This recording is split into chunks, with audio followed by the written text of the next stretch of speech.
baka mas magawa ng ito na ganyan. Quality. Sabi sasabihin. Okay.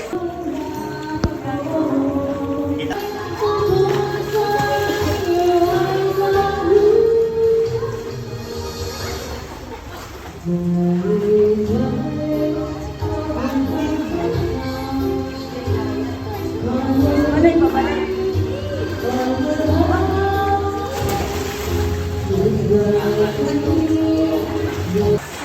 Yeah, sabi ko sa kanya yung crab. Hindi pa rin, garapan tao kasi crab. Hindi pa rin crab.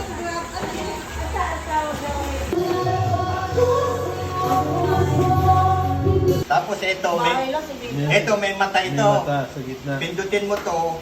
Ito dito. Tanggal ang mata niya. Hilahin mo to.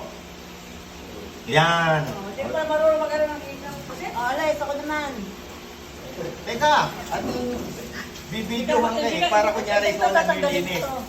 Hilahin mo. Hilahin mo. Hilahin mo to. Dito.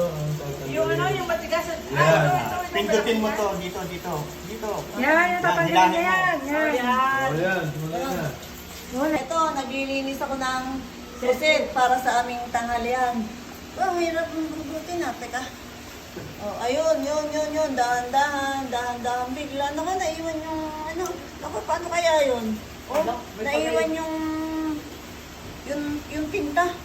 Ang hirap lang hindi marunong kasi nung hindi marunong magganito. Doon mo isang mo sa gripo.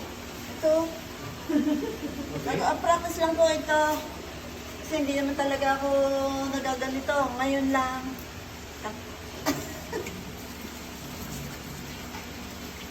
Ito hindi na ito babalik ka rin.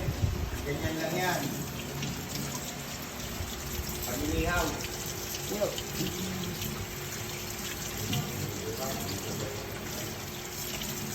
Magayat ka nga dyan ng bawang sibuyas.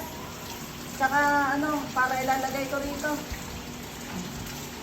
Gayat. Ay, mga to, magayat ka na.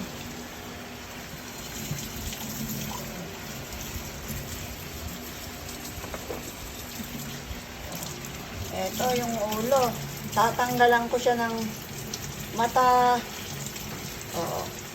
Para malinis na malinis. Ready na? O eto, nagluluto naman ako ng hipon para sa tanghalian namin. O. Kailangan ito ang aral din sa pagluluto. Nilalagyan mo siya ng butter at saka bawang. Nakukulaan ko pa ng konti. Lalagyan ko siya ng Sprite. Papulahin lang natin ng konti. Half-cook lang ang gagawin ko para mas lumasa yung pagkahipon niya. Masabihin mo, sinabayan ko. Sinabayan ko ng alimasag. Sabay na sila. Yan o. Ako ngayon ang naka-assign ditong cook. Ako yung chef cook. Wala silang na ako ng tagaluto eh. Ako daw yung marunong. Akala nila hindi ako marunong magluto. Pero ako, marunong. Hindi lang ako pinapagluto ni Lolo Ato. Ayaw niya. Ayan, pumipula-pula na siya. Malapit na.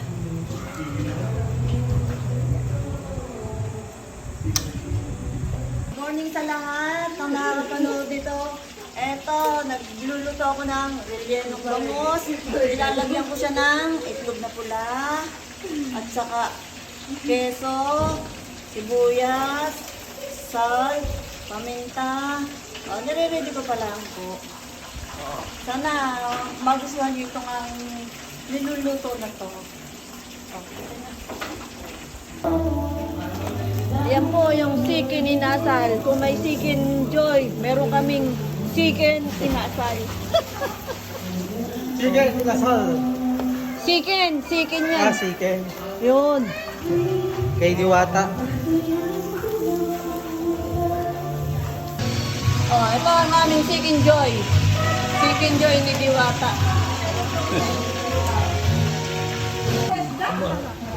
Buhay, tama niyo ano yan. Wala kang isda sa Pasay. Halos pagkahalo ka na sa kwa, kasama sa koreng. Halos yung pagkahalo ng mga isda doon, tumpok na hindi na 4 kilo. Sa Kalamba, ang isda.